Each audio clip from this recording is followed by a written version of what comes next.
Okay, good morning, everybody. I want to call to order the Historic Landmarks Advisory Commission meeting for March 10th, 2025. And we'll first start with a roll call. Do my left to right. Dick Saloga. District 2. Do I need to say that? Rob Knight, 4th District. Ron Nye at large. Sheila Snow, First District. And Keith Kaufman, Gray Chair, First District. Okay, I want to change our agenda. I want to move agenda item number 8, the Moody Sisters cottage demolition, up to now before we go over our minutes. So I'm going to turn this over to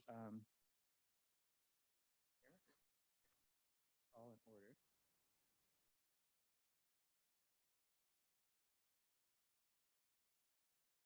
Okay, it's Raina Warren, I believe. Ronna Warren, yes. Yeah, okay, and I'll turn it over and introduce yourselves and go ahead and let me get the agenda item here.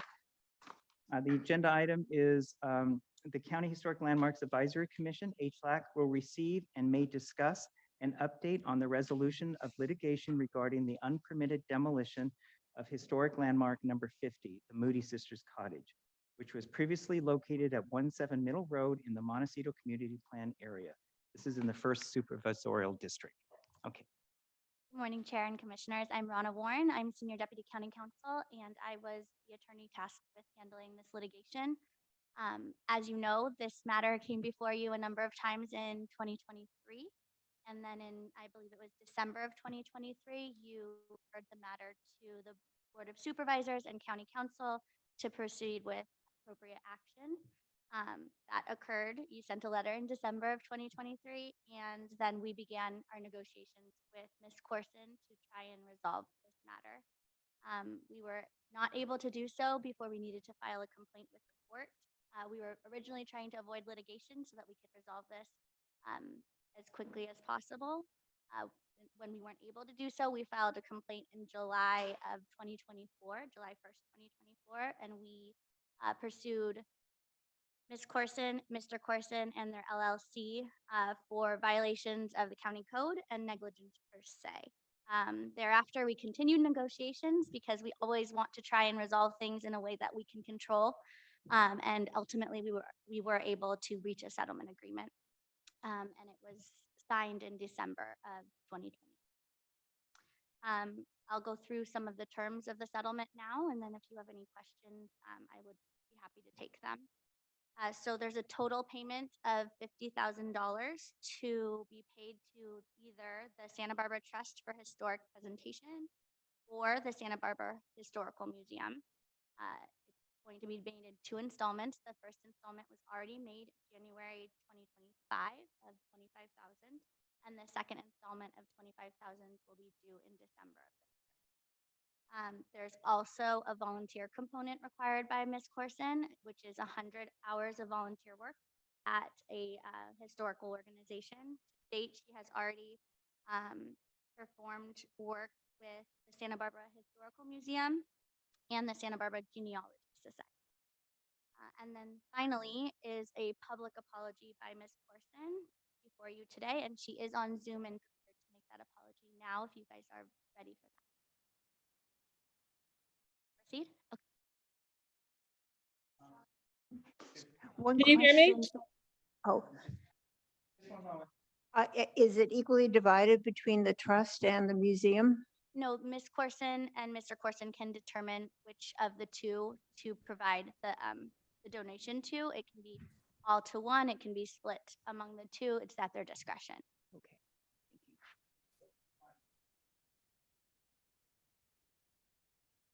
Let's move on to the apology from the owner, Lori Corson. So we'll do that now. So, Can you hear me? Go ahead. Yes, we can hear you. I just want to say I apologize for tearing down the Moody Cottage.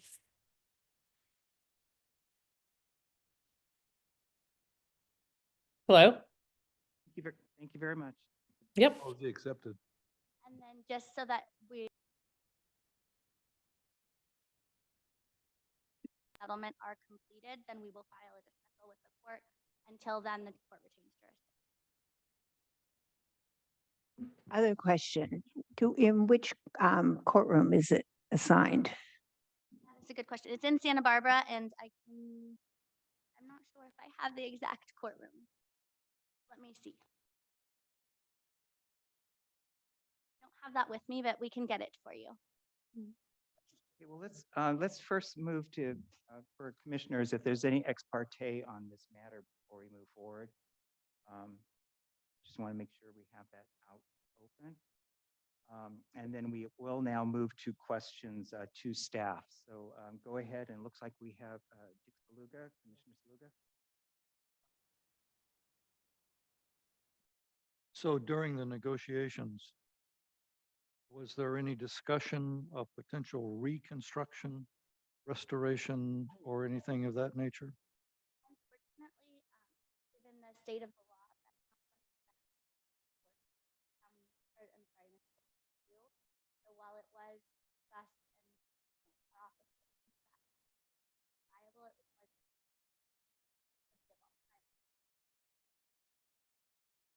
Okay, next, Commissioner Witosh.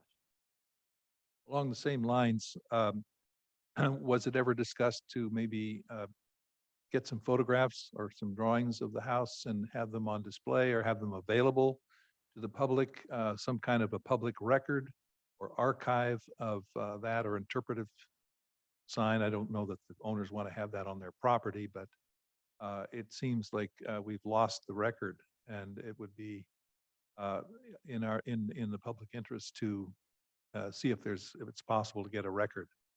That would be a question.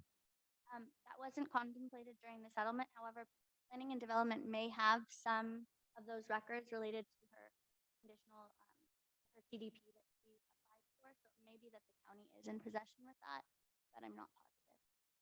So I was wondering if of a portion of her public time that she's expending in to do this could be allocated to maybe retrieving records of that property, of that building. I don't know what that would entail, but I'm just wondering if that's possible. I'm not sure exactly. Our settlement agreement did include a variety of approved historical organizations that she could work with.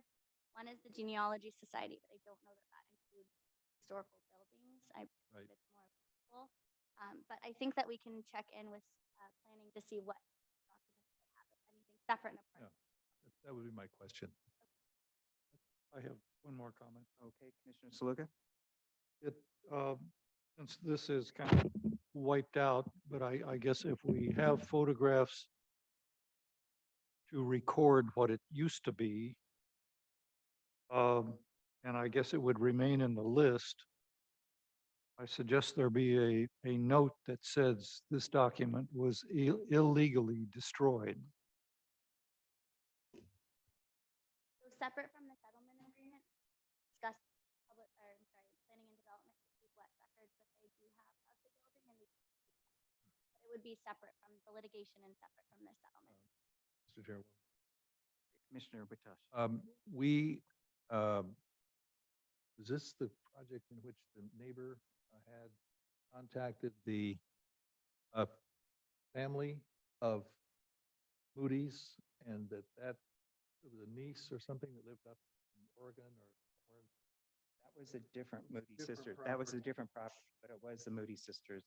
however, maybe that individual would have some records of this property, and it would be worth it from our perspective to ask Ms. Corson to please contact that person and the lady, the niece, to see if maybe she has some records. It's Yeah. supposed, She would not have been privy to that. It was in a different property in a different area.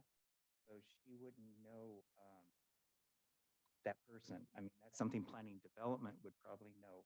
oh, okay, And we could go back through records, public comment at our, Right, when we right. discuss that. And go from that. it's just that there's a link there that might potentially be fruitful.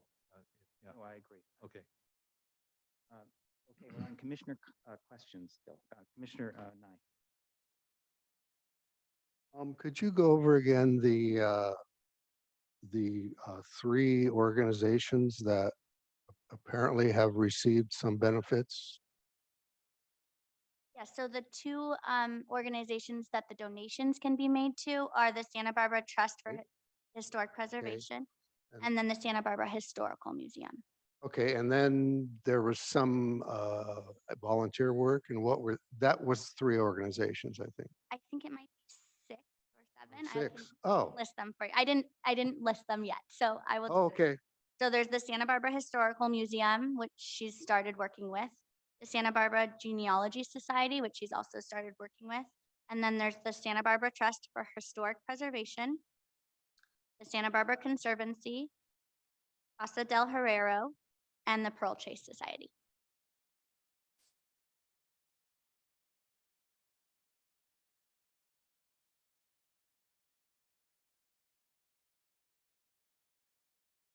Any other commission questions?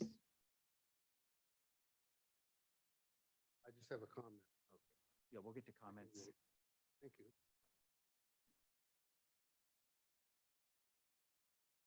I have a question. You mentioned that you looked into the possible reconstruction and stuff, and there's a state law that doesn't allow that, or? No, it's not a state law. It's just difficult to request relief where a court compels someone to do something of that nature. So it's not something that is a typical remedy. Because well, we have history in Santa Barbara County requiring that. We have a place in Montecito that the permits were denied until the property owner, which actually ended up selling it to someone else, but the new property owner had to rebuild what was destroyed before they could get the permits to build what they wanted to build on the property. So I guess my question is, we had precedents in Santa Barbara County to do this, and why didn't we look at that precedent?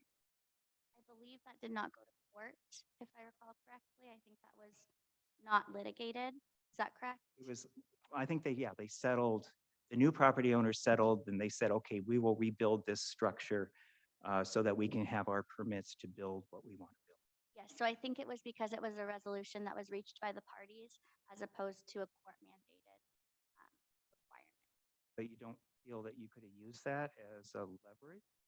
We discussed that at length as a possibility, and it just wasn't something that was going to be. I have a follow-up. So we have 6 volunteer historical organizations that were on the list for the guilty party to volunteer for or see if they could. And which ones has she already done work for? With the Santa Barbara Historical Museum and the Santa Barbara Genealogy Society. Just those 2. Yes, I know that Ms. Corson has reached out to, if not all, most of these volunteer organizations, and some of them don't have a need as of now. The settlement also allows Ms. Corson to decide which of those that she volunteers her time. But I know that there have been efforts to reach out to multiple of the organizations, and the 2 that she's volunteered at have allowed her to. Thank you. One more question, please. Commissioner Sluga. How will her restitution time be monitored and verified? She's required to provide proof that she's volunteered, and it has to be signed off by the organization, and then she will provide it. Thank you.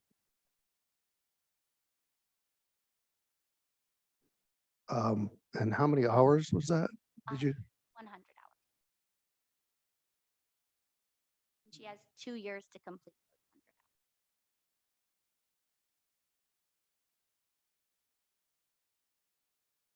Any more questions?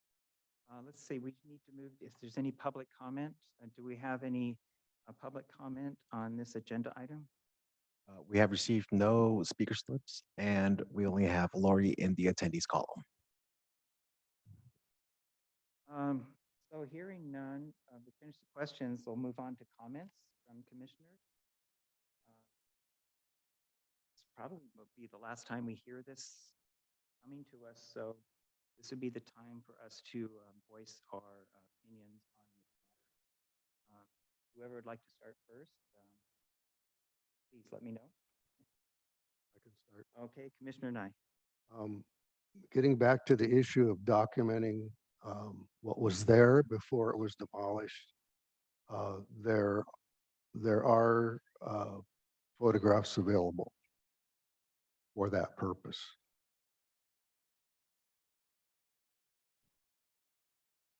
Can I follow up on a question? Will that then be exhibited on the website so that in passing, as people are looking at historic projects, that will be seen? Yeah, they can be. It's something we could I mean, request. otherwise, are we just going to lose it forever and say never It's a good existed? question. We don't want to do that. No. So, and again, I would suggest that it be commented that the property was illegally destroyed. Certainly. Yeah, that's something that we could put on our website. I mean, we will have to put something on there that says that historic landmark no longer exists. And that will have to be put on the website. And then we could also put in more pictures, documentation pictures on the website. Something. we could do with. Anyone? Final comments? Could you spell your last name? Fine. Yeah. Yes, it's Warren, Warren. Okay, I got that. Thank you. That's what I thought I heard. Okay. Comments from commissioners? I have a comment. It's more of a lament than it is a comment. Appreciate the work that you did in trying to reach a settlement. I think that the settlement is, I don't know about fair, but it is what it is. And my comment is, does this settlement appear to be a disincentive to do this again or to have other people go rogue? Is this enough? In other words, justice served by this? Because people with unlimited amounts of money can throw money at anything and they'll just say, well, heck, let the taxpayer get us. You know, let's just take a chance and do this. So in the era of rogue behavior, we could be seeing you again. We could be discussing this again. So the comment is, again, to say thank you for your work. And so, and the money is going to go to a good cause, and the hours are going to be, being contributed. And okay, but I just wondered whether anyone else feels that justice is served. I don't know. That's not the question to you. That's to the commission here. Sure. No comments. Okay, well, no one else has any comments? This is our last. Court chance to part of voice our it. opinion. So it was assigned a court case, and then you asked for time for settlement, and then you said it would be dismissed with or without prejudice. It will be dismissed with prejudice once all of her requirements have been met. So all of the terms of the And it settlement. won't be read into the record. It won't be litigated. We'll just file a notice of dismissal and then the court will dismiss it and there will be a record of it with the court. However, there won't be a formal hearing or anything of that nature. And Is this settlement similar to the one that Mr. Kaufman Gray alluded to, the previous one where there's a precedent that was also settled as opposed to litigated?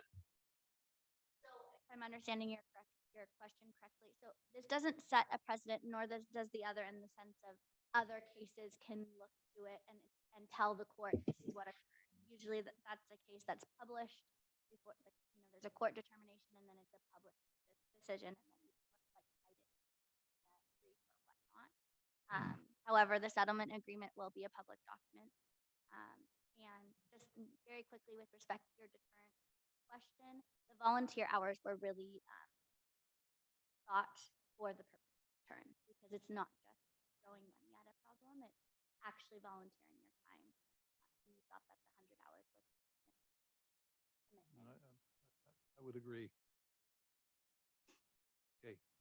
So was there- Follow-up question. So this settlement is in the public record or will be? And how will that be made? So the settlement itself isn't going to be on the court website or anything of that nature, but if someone had a Public Records Act request or something of that nature, then it would be something that we would produce. So there's- Right, so to say something is in the public record really doesn't really, it sounds like it's something, it sounds like it's a public thing, but it's just, it's going to be filed. Where did the Board of Supervisors come in? Have they been notified of this settlement? And Yes, once it was referred for litigation, it was under the Board of Supervisors jurisdiction, and they were the ones who signed off on the settlement. They're the signatory. each one signed off on it? The chair signed on behalf of. Okay. All right, so,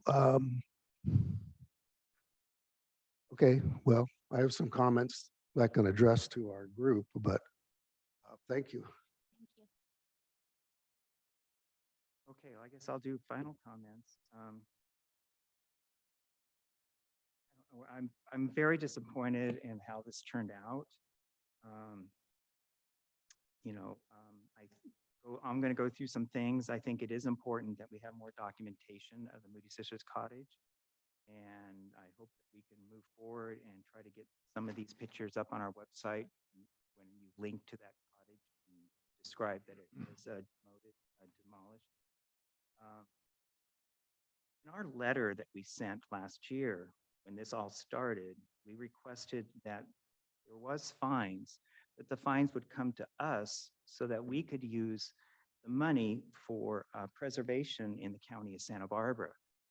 And I'm just very disappointed that these funds are going to, I mean, they're great organizations, but we're the ones that are having the trouble finding money to do preservation of landmarks or create landmarks. And if we had this money, we could be doing landmark preservation throughout the county of Santa Barbara.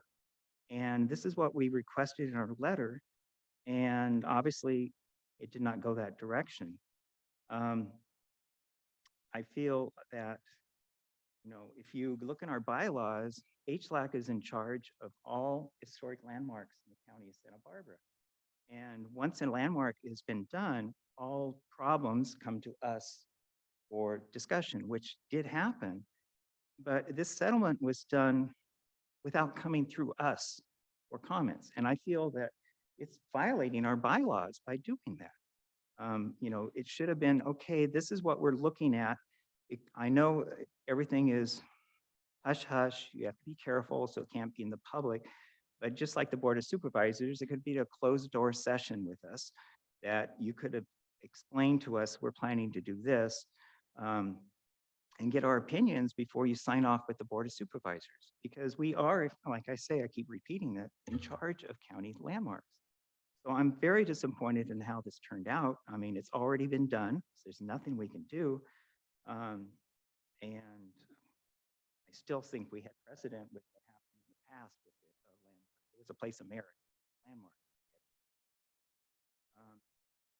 And then the whole public record thing, I think the public should know what happened. And I think the public should know what these penalties are. And to just have it so that, if you want to ask for public record, you'll get the information. But I think the county should let the public know what happened to this landmark.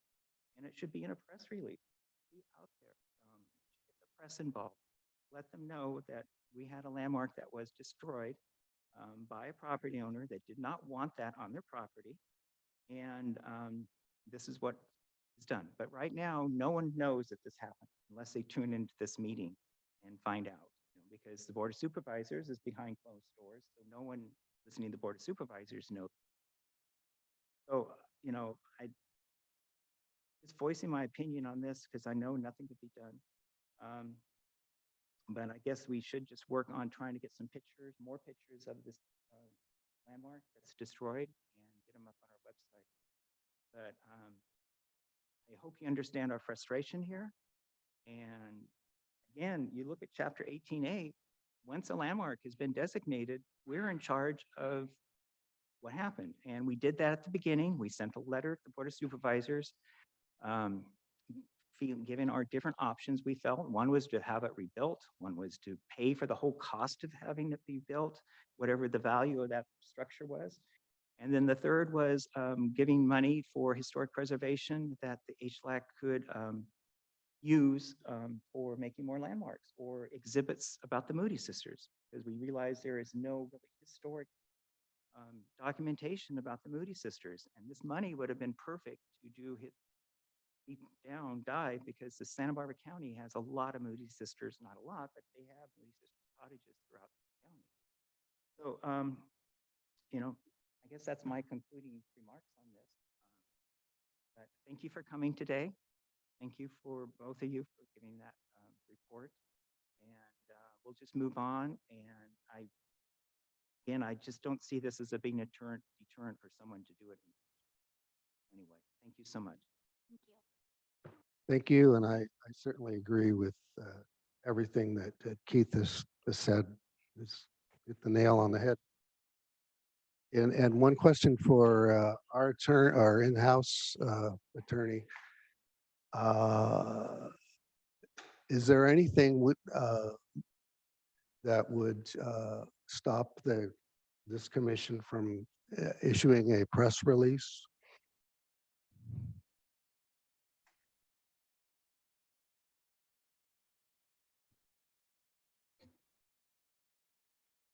I don't, so typically any press releases go through the county public information officer. Oh, really? Yeah. Good answer. And I have one thing, because we were involved with this over time. At least 3 times they tried to move it, and we looked and worked with the people who wanted to take it onto their property. But each move was thwarted. One, I think, by the fire department, county. Planning and development wouldn't give permits on the other one. So we weren't really helped by the county to preserve it. And, they didn't want it in situ, but it couldn't be moved. So that's one thing that kind of led to or contributed to the destruction of the property. I mean, we looked at it over years, the moving, remember? And we have a lot of paperwork regarding each of the moves and drawings of the house that we commented on. So Well, we need to move on because we already finished. Sure, just Yes. one. Okay. So first of all, I concur with your disappointment and your remarks. I also think that the piece that was added by our commissioner about some of the problems getting the house relocated is on us. It's on not on the owner, and that should be part of the article. It's not just one thing. It's complicated, and regulations and public safety issues are involved and all kinds of things. So it would be interesting reading if it got the full story. I'm wondering also one last little question. If the historic landmarks initiates, is it lawsuits or what is it? Would you call this litigation? And then expects to get the money for the awards. Would that not be a conflict of interest? The litigation is initiated by the Board of Supervisors, which is why they had jurisdiction and why they were the ones that were conferred with regarding this. Right. So once initiation of litigation is in the picture and it's been referred to the Board of Supervisors, Right. Mr. Chair, I would think that that would pose a problem if we went out and started litigation on a lot of properties and say, if you give us the money, we'll be okay on it. It doesn't, the perception doesn't look good. Well, the idea was, it was to let the Board of Supervisors know our intentions and be involved in. Yeah. Anyway, we gotta Understand. move on. Finish this agenda item. Thank you so much for coming. Appreciate it. Okay, now we're going to move back up to number 2, which is public comment. So we're asking if any public has any, wants to say anything to HLAC this morning that is not on today's agenda. If anybody would like to make a public comment in the attendees column, please raise your hand. We have nobody here in the audience and we have no letters submitted. Thank you so much. Okay, we'll move on to the minutes. We're going to be looking at the minutes of January 13th, 2025 will be considered.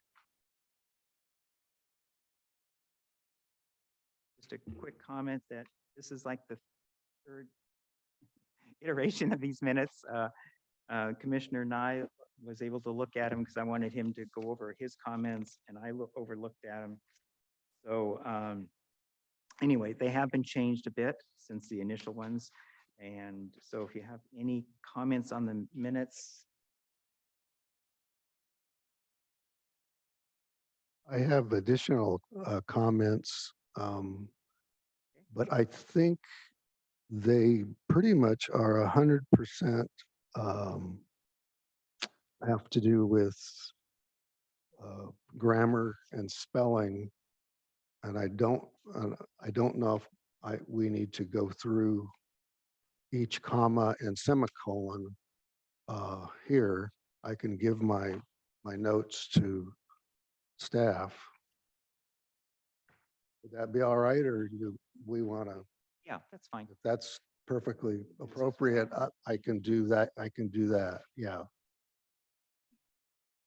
So I know the more we look at the minutes, the more we find little things. Yeah. I gave Jonathan a few just before this came out. Oh, you did? Yeah. Okay. There's like a capital S, should have been a small s, little things like that.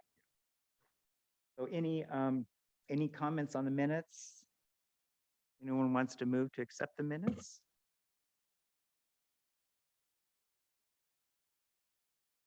Okay, we have a move to accept the minutes with Corrections. with corrections.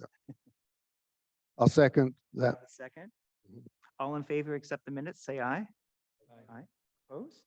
I just abstain. Abstain. We have one abstention. Okay, well, that was nice and quick. Thank you so much. Okay, let's move on to a staff update. Planning Development, HLAC staff will provide a brief oral announcement or report on items of general interest to the commission. Chair, I'd like to introduce Sean Stewart. He's a new deputy county counsel, but you might recognize him because he worked in planning previously. So I'm going to let him say a few words. Morning, Chair and Commissioners. My name is Sean Stewart. As Ann mentioned, some of you may recognize me from my time spent with the county's planning department, where I brought items before HLAC and also supported you guys as the chair liaison.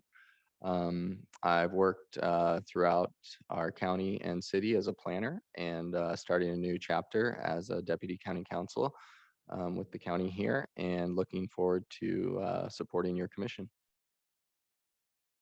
So Sean's going to be my backup when I'm not here. And then also he's, when a landmark item goes to the Board of Supervisors, he'll be reviewing that, and he's already done one of them actually.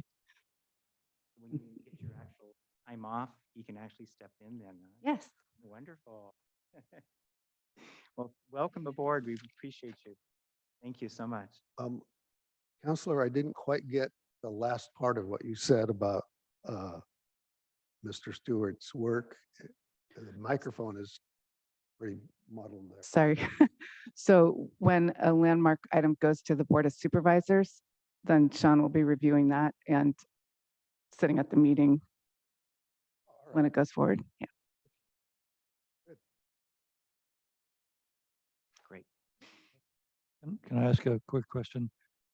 So if he's going to be reviewing it, does that mean P and D would not need to review it before it goes to the county council? No, P and D is the one that would prepare the board letter. And then they present the item and Sean will be reviewing it for legal issues. Okay, I just mentioned that because I want to save time that P and D would devote to our efforts. And Nicole Liu is our planner assigned to HLAC.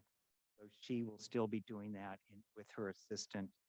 And the top of my head, I can't think right now, but it's her and the assistant works on the landmarks, people bring it.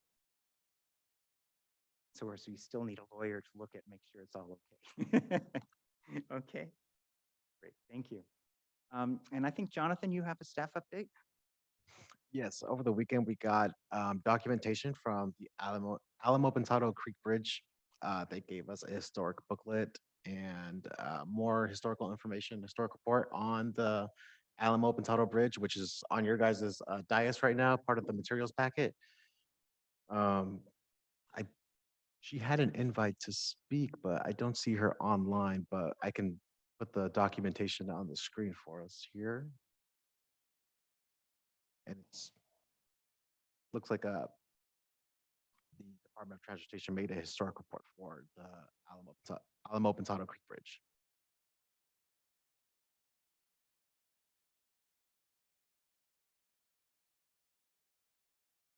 As everyone knows, this is the bridge that was rebuilt at the dedication last year. So I assume that this is a report on the original bridge that will be documented for records, and it's also photographs to description. I haven't looked at it really deeply, but just looking at it last couple of days, it looked very well done. That's an official historical engineering record report done by a professional outfit. And then there's the historical part that Caltrans staff did. So there's two excellent documents. I think, Howard, you would really enjoy the engineering report they made. I did. Have you looked at it? Very, Oh, very well done. excellent, yes. And all of this information will be added to our digital archive and our hard copy record in the office. Absolutely. Thank you so much. Appreciate it. Hey, any other staff update? At our last County Board of Supervisors hearing, we had the Arroyo Hondo Bridge become our newest historic landmark within the county. Thank you. I'm going to mention that to you. Gotcha. Sorry about that. But yes, it did become a new landmark as of our last Board of Supervisors hearing. And that's it. Thank you so much. Let's move on to item number 5. This is the chair project discussion. County Historic Landmarks Advisory Commission will discuss funding potential historic projects, supplemental letters, information received. I have a few things to go over today. First of all, it's kind of like housekeeping here. I'm going to go over some things that I want to make sure everyone has done or are planning to do, because first of all, the statement of economic interest is due. It's due on April 1st. This was sent out almost the very 1st of January. So you've had it for a while. And I know it's easy to overlook an email and forget, but this is very important. It's just your Form 700. If you've done it in the past, there's actually a record on your screen that you just say it's the same or not. If you're new, you need to fill that out. It is very simple, but it is due April 1st, and there is fines of $10 a day for late filings. So you want to make sure you get that done because it's not that hard to do. The email was sent on January 31st. I have it written right here. Can I ask a real quick question? Yes. Since I'm new and I filled out a whole bunch of paperwork when I joined, did I fill out that? No, this is something separate. In fact, let me give you the person you can call, and then she could resend it to you. It's Tanya Crandall, TonyA, and then Crandall, Crandall. She's in charge with HLAC. Her phone number is 805-568-2084. Like I said, it's kind of overwhelming the first time you do it. You think, oh, but when you start looking at what you need to do, usually it's a pretty easy thing to fill out. So, but you could call that person and they could help you. They could resend the email to you because I know January 31st, you might have forgotten it. So yeah, contact that person and they'll do it. And that's for anybody here that needs help with that. Is, I don't know that question. Well, I've received 3 different emails in the last few weeks reminding me. So I you have not probably done did it. Because I haven't received any emails. So then you did yours, Yeah, I did. mine. apparently. Yeah, so they're keeping track.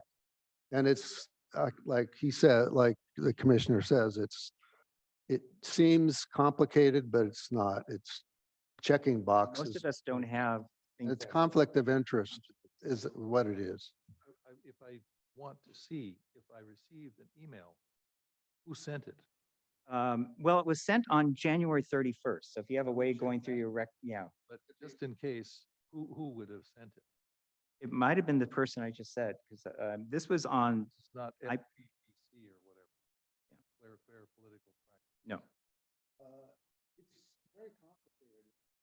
It's tied in with the state system. Anyway, good luck. I have, It's just, they want you to do it. It's the one with all the property? Yeah. Okay. One that with. so the email, I think will say Form 700 Santa Barbara, Say that again. Form 700 Santa Barbara. That's who sent it? Right. Thank you. Can I make an observation? If you would not talk so close to the microphone, I might be able to understand you a little bit better.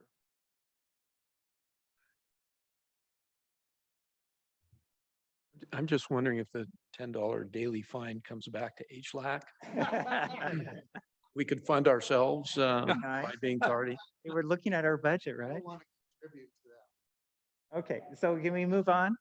I thought that was going to be a quick thing, but I'm glad, we want to make sure no one forgets to do stuff. The next thing is the HLAC ethics training. Okay, everyone should have got an email about this. This was not that long ago. Now, this is due every 2 years. So I think most of the commissioners did it last year. So over the years, I've learned to keep a file and when I do the training, I put it so then I know if I do. But if you, I know I didn't do it last year, so I had to do it this year. Now, the training, it's very easy, but there's a trick. You have to spend at least 2 hours doing it. So don't try to rush through it because it will not let you complete it if you're done before 2 hours. So just take your time. There's little questions you take, and if you make a mistake, you can correct the question, and then it tells you if you're right or wrong. It's really easy, but it's, everyone has to do it. And it's done every 2 years. So the email was sent from Jonathan and also David Villalobos. So if you don't have the email and you need to take it, contact them and they can resend you the link to take the training. I'm sorry, what was this called again? Pardon me? What It was called the HLAC Ethics Training. So it's ethics training is the course. It's like an online course you have to take. The first time I did it, I found it amazingly interesting. Once you get into it, of all the rules and regulations about potential conflicts that we might run into. So I actually had kind of fun doing it. The second time I did it this year, it was just wasn't so much fun, but it is the first time. It refreshes you. It does Think, make you think. "Oh, Yeah. maybe I shouldn't do this, or maybe I did it and I shouldn't have done it. I But it's a tried. fail test. It's Yeah, just- yeah. Yeah. You can't, You can't fail. if you put the wrong answer, they'll tell you. I had to say, I went around a half an hour trying to get in and I could never get in. It would told me, I tried the password I always had and they said, no, it's not that. And then I just tried to re-sign up as a new person and they said, no, you're already in the system. So I went around and around and around and I still never got in. So I need to know whatever password I have there. Talk to Jonathan. Okay, Jonathan has the link. Okay, and He Jonathan. can work with you on it. Thank you. Maybe he can help you with it. Okay, so those are the two things there. The third thing I have here is mileage is due. After today's meeting, we try to do it every 3 months. So the mileage for January, February, March. We did not have a meeting last month, so it'd be just mileage for January and March. Jonathan will be sending out the 2025 mileage form for everybody again. You should have that in your inboxes. Okay, he's probably already did it. So just remember, you get paid for your mileage, and instead of doing it at the end of the year like we did a few years ago, we're doing it every quarter now so that we don't get behind. Yes.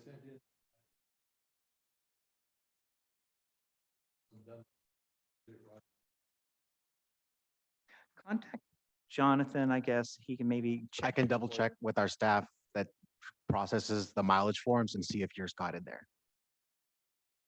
Sometimes I found, it's automatic deposit. So sometimes they're so quick that if it's not very much, it can be automatically deposited and you don't realize that they did it. So, well, you should, that's what they request is your bank account to be able to do automatic deposit. They don't send out checks. Yeah. But they're usually once, if it's, Jonathan submits it, it's quick. I mean, I have to say they're very quick in paying these out. Okay.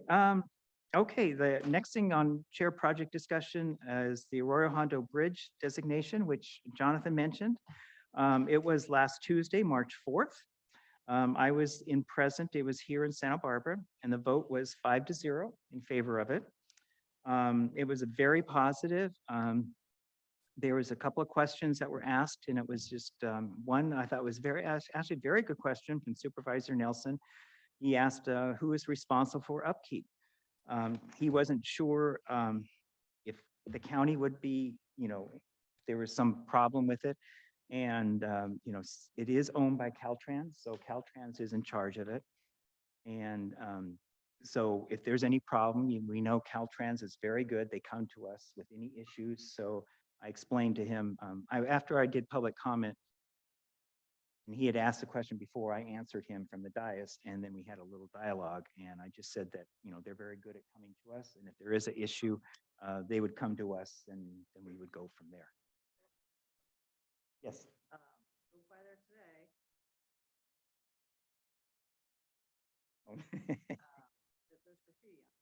Yeah, there's been graffiti for quite a while.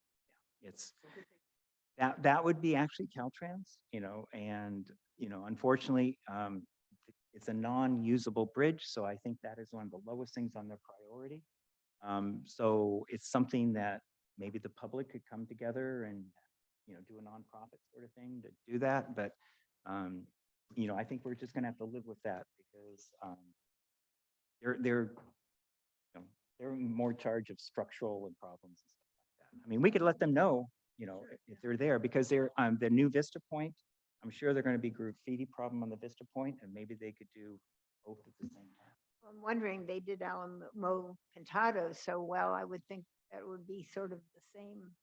Yeah, I can have conversations with them, but I'm just thinking the way budgets are, that's going to be the lowest on the. Yeah. And then also there was a question from Hartman, wanted to know who pays for plaques for county landmarks. And I just let her know that, we have a budget, and when we have the money, we create the plaques for the money. So I could say it was very quick. It was they only allocated 10 minutes for this whole issue, and it was within the 10-minute period. Okay, let's see here. I wanted to next talk about the ad hoc subcommittee on potential new county landmarks and places of merit. This last couple of weeks, I appointed Rob Knight to fill the vacancy by Lansing Duncan. And he accepted. So thank you so much, Commissioner Knight. I was hoping to add 2 people to the committee from North County, but unfortunately, since we only have 8 commissioners now, it'd be, we could probably do it, but it wouldn't look good that 4 of the 8 are on the same commission with the Brown Act violations. So until we get more commissioners, it's safer to keep it at 3. So, but I definitely wish we had 2 and 2 from north and south to work on this, because this is a very big mission. And just to let you know that this subcommittee is meeting this Thursday at the Bien Nacido Winery to look at the Ontiveros adobe. So we'll be doing that. Yeah, so it'll probably be a wet day. Yeah, huh? Yeah, I know, it's way out there. Yeah. Okay, and, and the last thing on the chair report, I want to go over, there is a new plaque that's been installed. It's at the Santa Barbara Botanic Garden, and I gave pictures to Jonathan to show everybody. It's where we had suggested it to go. It's to the left of the, there it is, right on your screen there. It is to the left of the gift shop as they enter the gift shop. And that's that you can see there. And then I think another picture of it just up close if you forgot what the plaque looks like. So it looks very good. They are interested in a possible ceremony. And so we actually have 2 possible ceremonies. And I guess this would be the time, if you feel this is something that we should do, I can work with both Botanic Garden and of course County Parks is still interested in something for Rocky Nook Park. For that one, we were hoping to get some of the neighbors involved that were so involved in getting that landmark through. So, I think pretty much people say it would be a good idea, but I don't know if we can get people to turn out. And, even if it's a small amount, any publicity is good publicity. We could just have a photo op and, maybe we can get a board of supervisor, first district, which would be Supervisor Lee, possibly we could get to attend. So anyway, so we'll work on it. The plaque committee can work on this and we'll get back to you on updates, but I think it would be a nice thing to do. Mr. Chair, Yes. can I ask why the committee decided to place the plaque for the Mission Aqueduct and Mission Dam and Aqueduct on a building rather than on the feature itself? We had, we did a whole walk through the whole park. We had quite a few potential sites. And what we realized is when you walk through Santa Barbara Botanic Garden, and it's not the fault of the current organization that runs it, is there's plaques everywhere. Every boulder, if the walkways, there's signs everywhere. And, you're looking at nature and beauty, and to add another sign, we looked at a place that overlooked the dam as a possible site. But again, it would be another sign looking at the beauty. And so working with the Botanic Gardens, they came up with the building because most people always go into that building. So everyone who visits the park, that's their central area after you check in. If you've been there before, there's a gate, you go in, there's a courtyard, and the building, the gift shop is to the left. So actually, it's a very good location because it's on a building, it's not destroying the looks of the nature. And that's what we came up with. And then we brought it here for, approval, and the commission approved that location. So that's why we ended up on the building. We found a couple of places we liked, and the subcommittee looked and decided, I think maybe what they want is the best thing. Well, they were hamstrung because with the prior director, Dr. Schneider, they were doing massive, improvements. They were wiping out gardens, building more structures. And the neighbors filed litigation, and they stopped it. And as part of their settlement agreement, they agreed to put no more of these big signs on things, because one of the places we had thought to put it was right at the old entrance that they blocked off as part of, and they had a wall that used to say Santa Barbara Botanic Gardens on it, which that big sign got taken away, and it would have been a nice place because that was the stairs, the DeForest design way in. And so that's the other reason, is that they couldn't put it, would violate the agreement they had before. So that's kind of the background. There's a reason, isn't there? Yeah. I just think that dam, the aqueduct. That's what it is. Reserve all the plaques for the piece. Okay. I understand. Okay, so that's the end of my chair project discussion report. Let's move on to the HLAC budget. Everyone received on your desk this morning the current budget. This is through the end of February, so it's updated. This is an informational item. Just as you can see, just to help you, we so far through end of February, we spent $15,997 of our budget of $21,100. That means we spent 76% of our budget and 66% of time for our budget has elapsed. So we are now officially over our budget. And as we always expected, it's the planning development staff support line item. This new number I just figured out is they added the cost for the Arroyo Hondo Bridge at 20 hours. It's now included.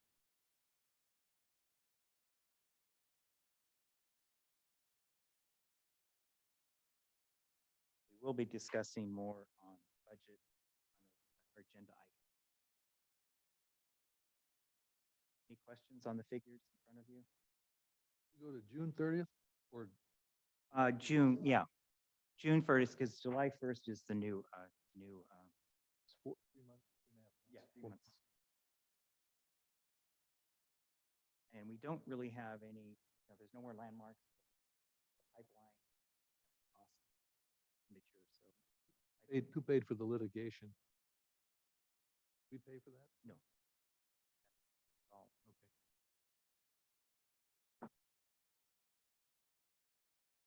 Okay. okay, we'll move on to item number 7, and that is district report. As commissioners know, You asked so me will to some people speak. report. We had talked about the trails that were the quote, unrecorded landmarks back in the 70s. That, and I'll be working on a little blurb with that, and I'm working with some of the trails groups, so we can add description of each of the trails. I am having problems finding one of them. I don't know what happened to the Fremont Trail. I don't know if it's been renamed to the Snyder Trail or not. That's the only other one that goes up besides Royal Borough. So it's pending. Have Yeah, you, as you remember, we had discussed about wanting to put it a description, like a one-page Yeah. description for And a each photo trail, of the and trail. also a topographic map that shows the trail. And so Sheila has volunteered to step in and work with all of her contacts at the Trail Society to work on history of these. Yeah, I mean, I can do it more with the Montecito trails, but with probably some of the other trails group for the North County one. So out of my purview. I can Well, thank you so much. work with them. Okay, it looks like we have Commissioner Nye here. I'm here. Have you talked to Neil Graffy? I've talked to Neil, Okay, he- because he did a lot of research on that Oh, trail. yes, on Fremont. On coming over, but Fremont. I don't know the actual, the old. Oh, myself. okay. All right. He was trying to figure out where, sorry, he was trying to figure out where Fremont came over, because it was, as we heard from the fellow that they have the plaque, the state plaque out at Gaviota, which he didn't go over. And apparently he went over somewhere like where the pass is now, little off. And he found a rock, but it wasn't, I think that what we were looking at in the 70s was an actual trail, which maybe this, because it says it was off of Camino Cielo and went down like towards Paradise. So I think that it might have been renamed after, I think it's Snyder, it said. I was up there yesterday looking at it, but it didn't have anything about if it had been renamed, and I'm not sure who he was. Maybe, I thought maybe someone on the commission might know. I think it was Snyder or the trail, and I don't know if it was named after someone and they had just changed the name from the Fremont Trail. That is a question too. I have access to Post Hazeltine report on one of those trails. Okay, And I that think might it be might what be was that there. one. Was that one or the Royal Blue? I don't remember. Borough came out, yeah. Maybe that's, So, yeah, I'll but send let it to you. Okay, that would be great. Thank you. And they're doing it with one of the Trails groups. The Trails Council is actually has a historian that's sort of giving little, and that's where I'm going to get some of it when she completes it. Well, It's there's green. Like, it's no No. time limit on this. So let's take the Yeah. time, do the Okay. research and. Thank when you. We get it. We get it. We can do one at a time and, Yeah, just- bring it okay. back to the whole commission, and look at it and approve to put it on the website. Did you have a chance to look at your own, the boxes over in that building? I for- actually did go over there. Oh, good. And I couldn't find much. I didn't know where everything really, it had all been moved. So we have Montecito Trails Foundation shares space at the Greenwell Preserve. And we have some records, but I don't think we were great at keeping records back, especially in those days. I didn't get on till the end of the 80s. There's this whole period. But yeah. Okay. Well, it's not so much a report, but a concern. Okay. As we have an example of willful destruction of the landmark. But what about, not just landmarks, but, important historic places that are destroyed or demolished because of neglect? And, the Alamo Potato Creek Bridge, under the stewardship of Caltrans, seems to be willful neglect. But they're willing to rebuild it all brand new and look just like it was before, but it's not the same thing. I'd rather have the stewards of landmarks and important historic structures who actually make an attempt to preserve what they have rather than let them go and, oh, well, this is too unsafe to preserve. So we have to destroy it. Well, wait, we should document it and take photographs and this and that. Well, okay, we can do that for extra money. I don't know what their, specifically with this in mind, what their game plan is. Sure, they'd be willing to do all this extra stuff, but why not just preserve it in the first place? With the graffiti incident on the other thing you're talking about, well, it's not their budget and it's not a priority. Well, but if it comes to a point where it's neglected and needs to be demolished, what do we do then? Hire them to rebuild it to look just like it was before? And well, we have pictures of the past. We don't want that, ideally. So I'm just wanting to put out there the idea, well, for example, the Moody Sisters College is willful demolition. But what about the ones that willful neglect that causes demolition? And I think that should be addressed. What we can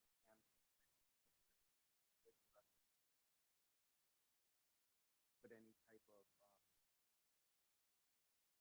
penalties on. They're their own gods there.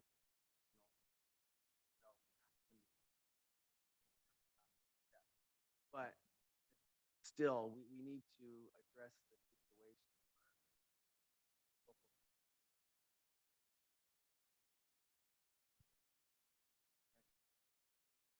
We have to. Also economic. The area Solivos, this is another reason that people may not want designated. Because you can't afford it. Use the barrier. That's really. It's like. I don't know how that is.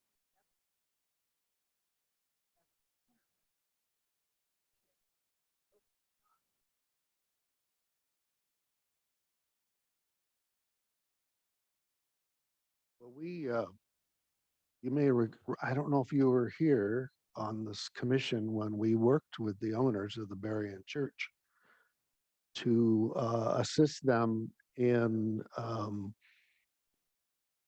the repair of not their main building, but it was a Sunday school room. And that, and we actually saved them some money, I think, by including that room as part of the designation. But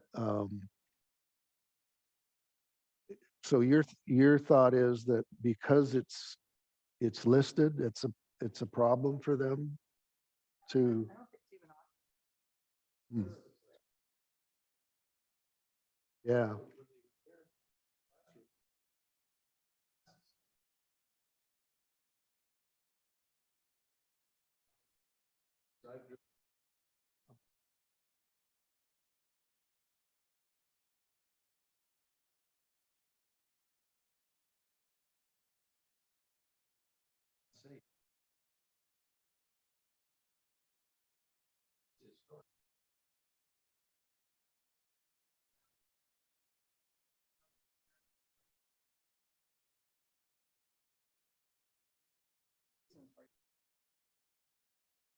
Yeah.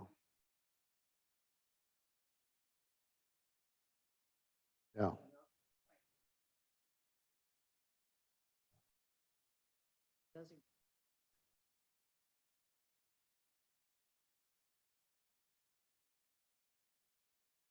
Yeah, I don't see what powers that we would have to do much of anything in that situation where we're.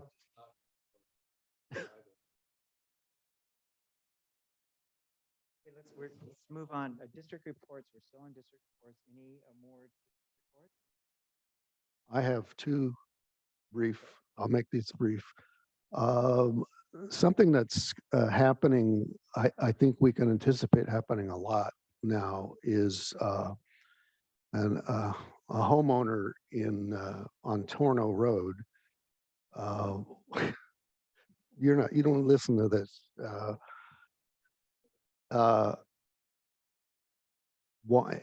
Who had cedar shingles on a 2-story house, wanted to replace the cedar shingles with Hardy board, James Hardy shingles. And and there had been a report written some years ago saying that the building was eligible for place of merit, but we had never designated that building. It's never been designated. So long story short, the county allowed that to happen. And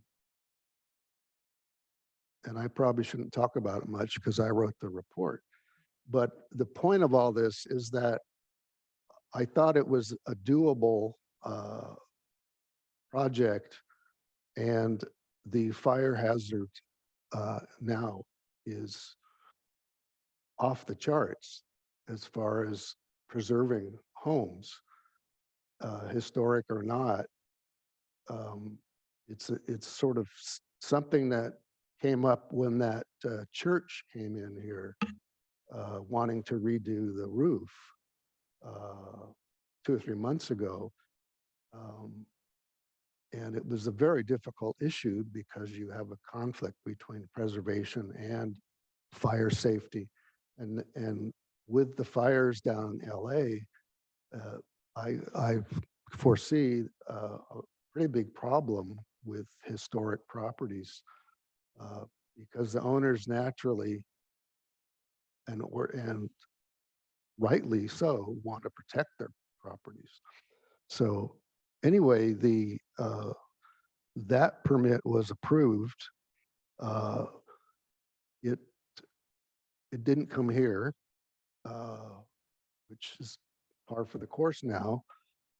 I shouldn't say that because that was my client, but a second project that also has been before the commission is the Cunane Cottage, Cunnane Cottage, which was in Santa Ynez. And years ago, there was an effort to move that cottage because it was falling apart and it was owned by the Chumash tribe, and they wanted it to get rid of it.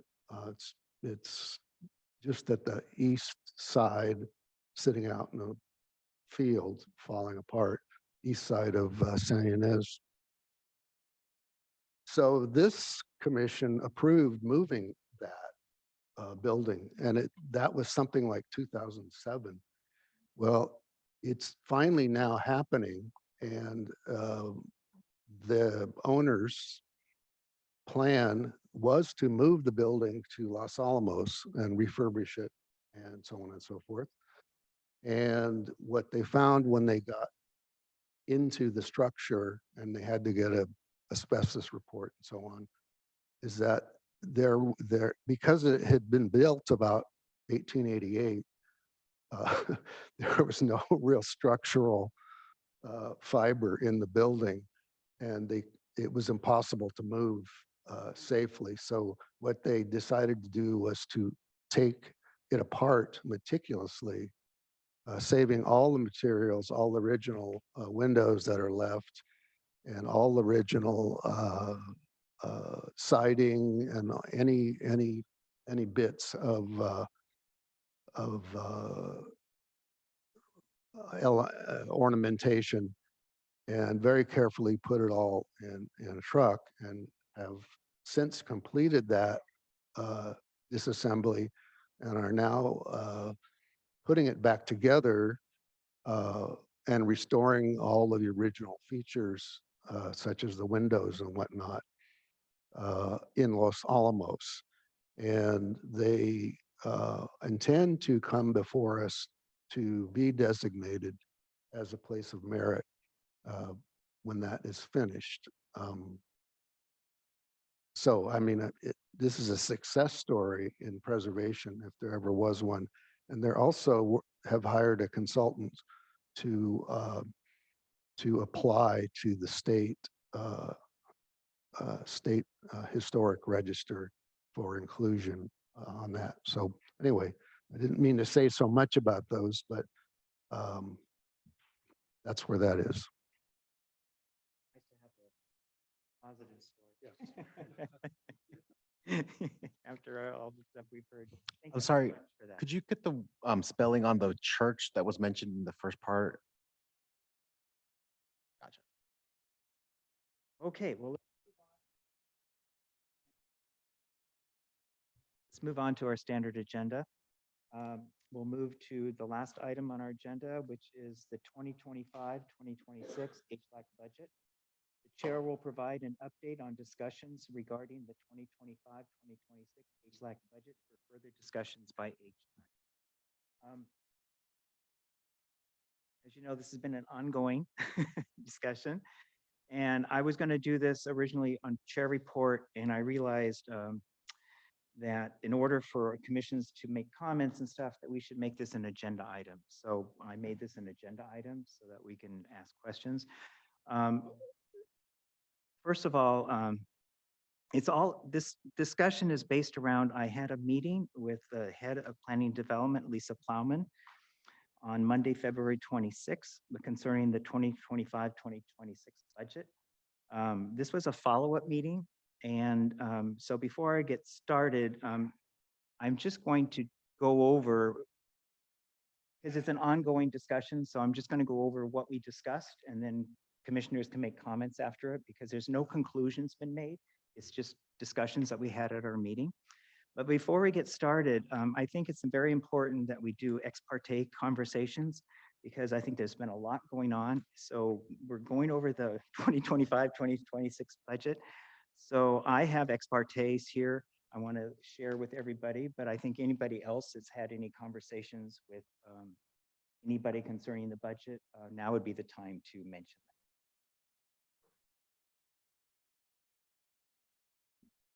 that. I spoke briefly to my supervisor about it. some time ago. You mentioned that last, in the January meeting, Yeah, and we've subsequently spoken briefly about it again, so. because I know Commissioner Steinwalk had a meeting. I'm going to mention a few because it includes almost everybody here. So, I mean, I'll go over mine and then there's others on top that might be the best. Okay, so on February 10th, I had a meeting with Supervisors Laura Capps with Chris Henson. Commissioners that were in that meeting were also Dick Saluga and also Commissioner Nye. So there is, and Commissioner Nye is not a member of the second district, but he was asked to be in the meeting by Chris Henson. So there was 3 of us there instead of the normal 2 that would be in a commissioner meeting.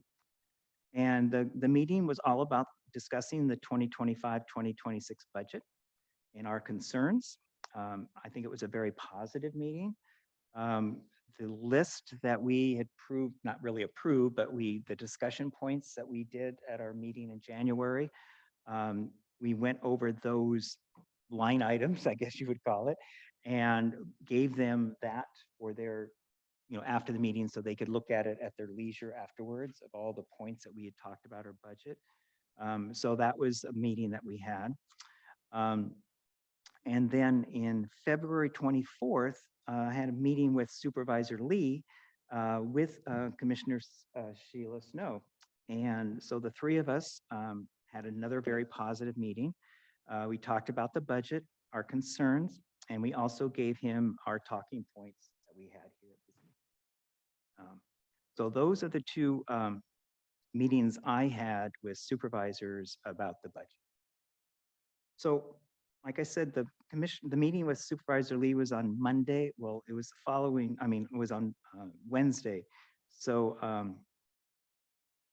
it was Wednesday anyway. So it was just before the meeting with Lisa Plowman. So so this is the points that I had with Lisa Plowman. Like I say, I want to just put it out there, it was a very positive meeting. We went over a lot of things. And it's all ongoing. I'm just going to go over some of the things that we talked about. And a lot of this might help, with further discussions we have. Like I keep repeating, it was very positive. Due to the long-range projected deficits in county budget, Lisa Plowman, before our meeting, had a meeting with Mr. Razura. And he informed Lisa Plowman that there's no additional funds are available for the 2025-2026 HLAC budget. So that's how we started out the meeting. So Lisa and I sat down and we worked on moving funds from the different line items in our current budget, professional services, travel, and even office line items up to planning and development staff support line item. We looked at what we could move that would be that we could still do what we need to do.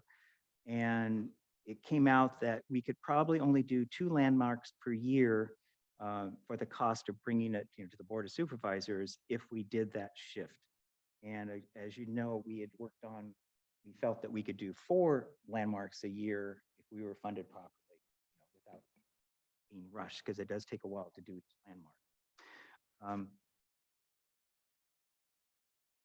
Other things that we discussed is Nicole Liu will be attending all HLAC meetings. She's online today. So if we ever have any questions for planning development, Nicole Liu will be attending all of our meetings.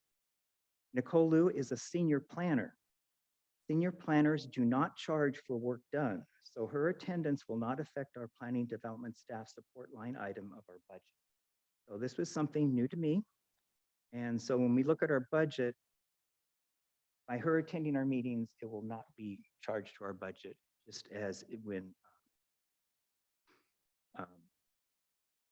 county council, the same arrangement. And we looked at other things. Lisa Plowman was not sure if our hearing support hourly charge is the same as planners.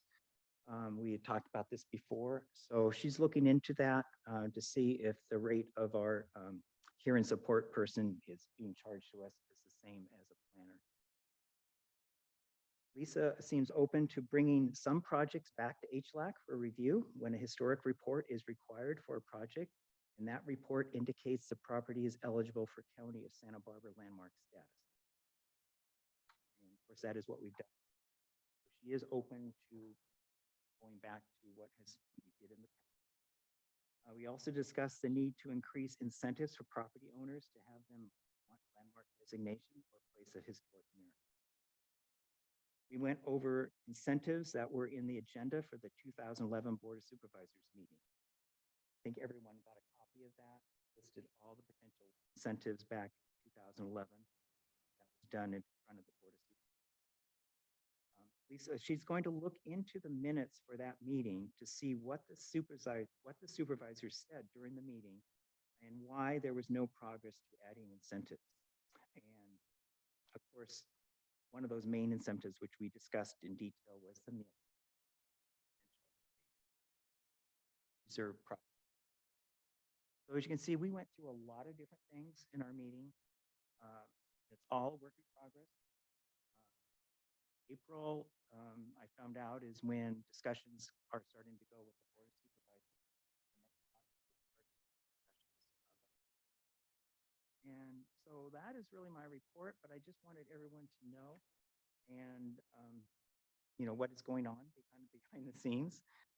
There's some good news, there's some bad news, but like I say, it's all in flux, and with all these meetings with other supervisors, I think help in getting, we know that we have questions about what's been going on with our budget, how projects aren't coming here. So I think all of your work with meeting supervisors, getting the word out there. So I guess we can open this up to any questions. A lot of the stuff, like I say, is in progress, but I wanted to inform you, but if you have any questions or comments.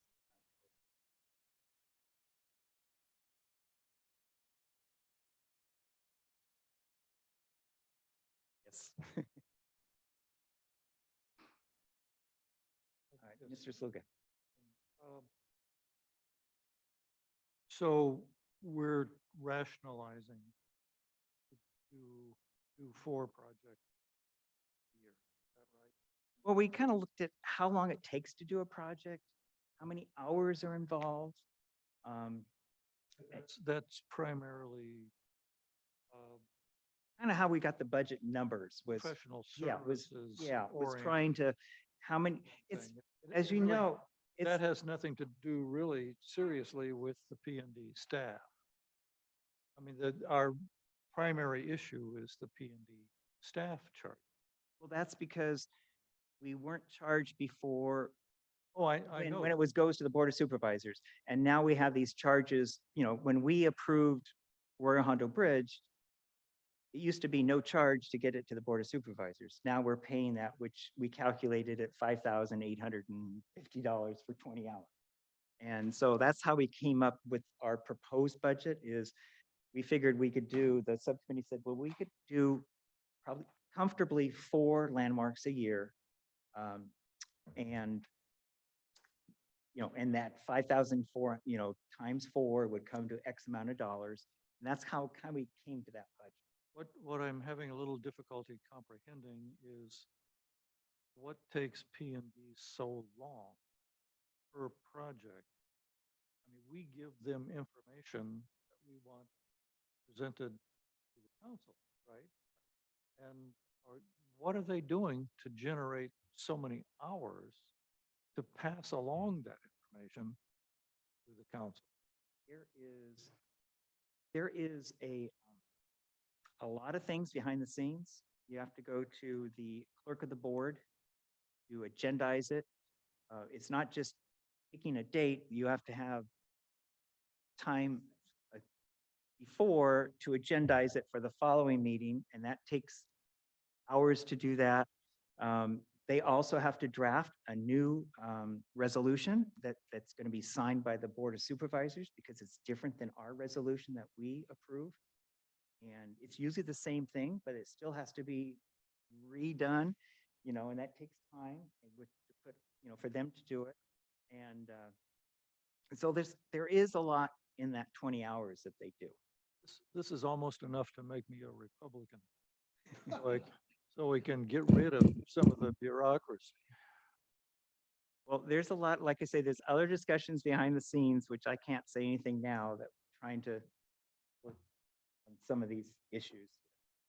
Go ahead. So when you said you were speaking about how we were charged, whether it was planner or not, that high 200 and something an hour, if it's not a planner, designated as being a planner and more as like, would that be less? Well, that's what we're looking. That's it. So it could actually then, yeah, Jonathan's. yeah, John, yeah. Because I'm sure They're he's all not getting staff being 200 charged with an the hour. same rate, or is Yeah. it different tiers? I originally That's was what, kind of interesting, yeah. told by some higher ups in planning that, oh, everyone is charged, it's a, they take all the salaries, they even it out with the pensions and it's this number, and everyone is charged that, whatever they're doing. That how is what I was originally told. Now it sounds like it might not be, but again, this is in discussion. It could be she was misspoken and maybe it is the same, or we don't know, but it's being looked into. Yes. Sure, you and I had several exchanges, emails about what to discuss with a supervisor about this topic. I chickened out. I did not contact my supervisor because I felt that the scope of what we were talking about was not focused enough, and it would, knowing his disposition toward this whole issue of historic preservation, I didn't want to waste his time. While I thought he would be getting this from you directly or from someone else, so I held my fire. But I would like to, before the supervisors decide, I would like to maybe revisit this with you and maybe the committee without breaking the Brown Act before going to my supervisor district, and so that what my words would be have already passed div. Just in the interest of not wasting his time and not, excuse me, pissing him off.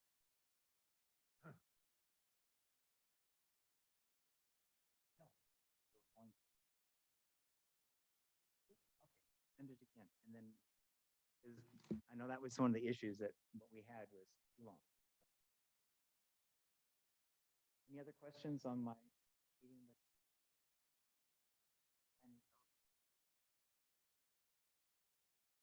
Okay, well, like I say, it's ongoing. Like I said, I heard that next April is the month that they actually have individual meetings with supervisors and stuff. So now's the time you want to do follow-up. It doesn't have to be a talk now. If you already had a one-on-one talk, you can do a follow-up email. Just let them know whatever you're. An email to the supervisor or? Well, yeah, I mean, I'm just saying, if you already, supervisors, their calendar is so booked. Yeah.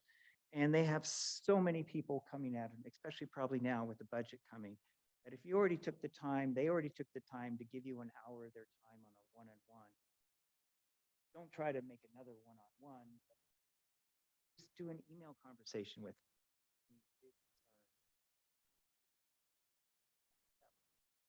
Help free up their agenda, and if you have an email back and forth, that is should be just as good. They know who you are now. They know what you look like. And so it's a lot easier trying to. They would appreciate it. Okay. Anything else? Okay. Well, that is yes. History will repeat itself here because I'll say what I said 2 months ago. So I understand what you're saying, is this is a work in progress. We're trying to find a way to break through the budget problem. But I'd like to think that we're also trying to make some progress on what we do here as far as our regular business is concerned, beyond just creating our own landmarks. And I'd like to think that we're making some progress somehow in uh, obtaining a better definition of what our role is in the planning process, what this commission is supposed to be doing beyond going out and finding properties to landmark. We historically have done a lot more than that. And that's the thing that I keep harping on here is I'd like to see that conversation keep going, particularly with the Board of Supervisors who make policy. And the disturbing aspect of county staff has a clear notion of what they're doing and why they're doing it. They are not sending reports to us to review because of the costs that entails to the applicant. Well, we understand that. That's what everyone deals with the county and so forth. But on the other hand, we are part of the county code and we have a scope of work that we're supposed to be doing. So how can we come to some agreement on how we could help and assist county planning in their hard work at approving projects while also having some attention paid to historic preservation. And it's a very hard issue, but and I'm not saying we should go back to the way it always was before because there are budget concerns and time concerns, but let's sit and talk about this with and I guess what I was driving at, and I'll wrap up, is that the department head of planning and development, I believe, is under the impression that we are still reviewing projects. Whereas the people who are supervising staff know definitely that they're not, that we're not reviewing projects because they're preventing that from happening. So somewhere I'd like to see, I'm hoping that there'll be some breakthrough in this issue. Well, Thank you. As I mentioned in my conversation with Lisa, she was very open to going back to where it was before. She mentioned there is a new state law that restricts some of this reviewing that we used to do, depending on what the project is. Most of it, I think, is stuff, but it was very positive, and especially if the project triggers a historic report. And when that historic report comes back, says that it's eligible for historic landmark of merit, he's still very positive that that should still come to it. And so there's discussion going on that I don't know what's going on between the peoples to be in planning development. As you know, we were kind of caught off guard that nothing came to us all of a sudden and we didn't know why. And I told her that, we're very upset that why didn't they come to us first and said, oh, we're not sending you projects because XXX. They didn't say anything, planning development. They all of a sudden just didn't send us to us. And we had to figure out, well, why are we not having meetings for 4 or 5 months?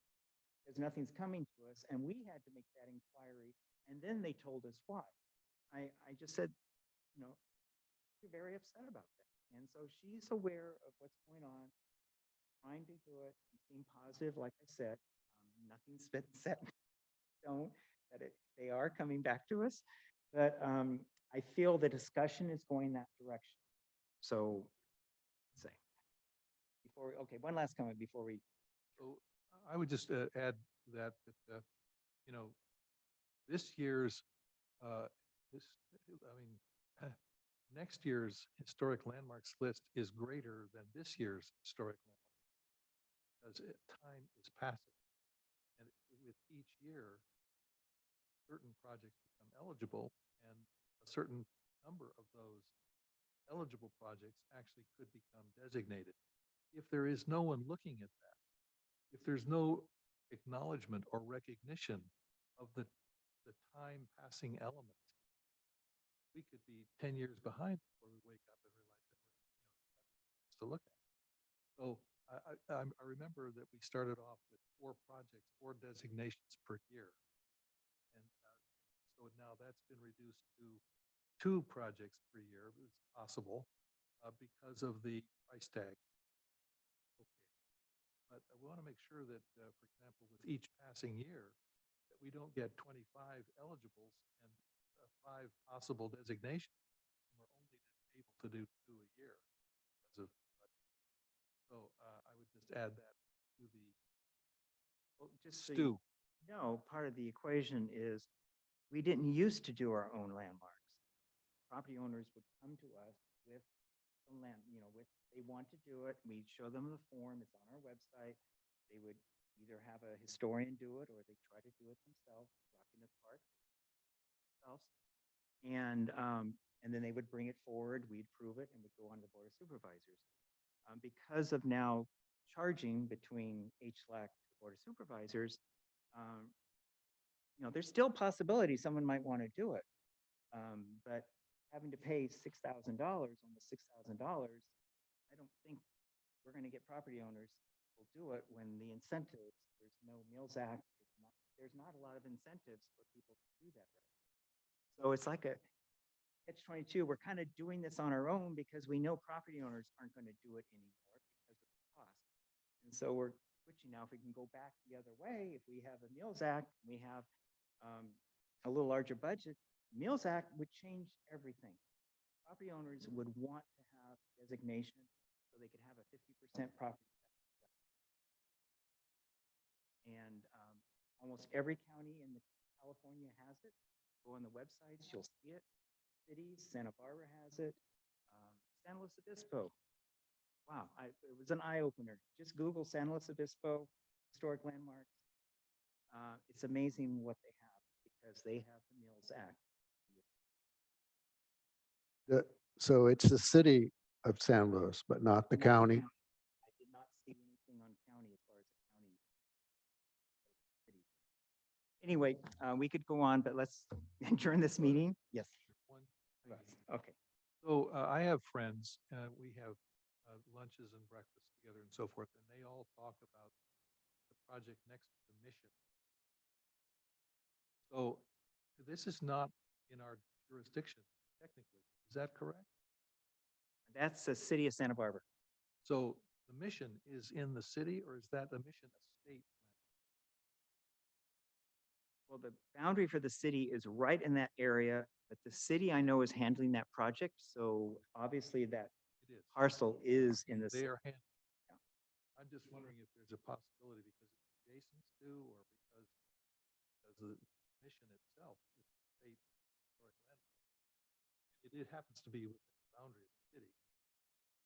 It is.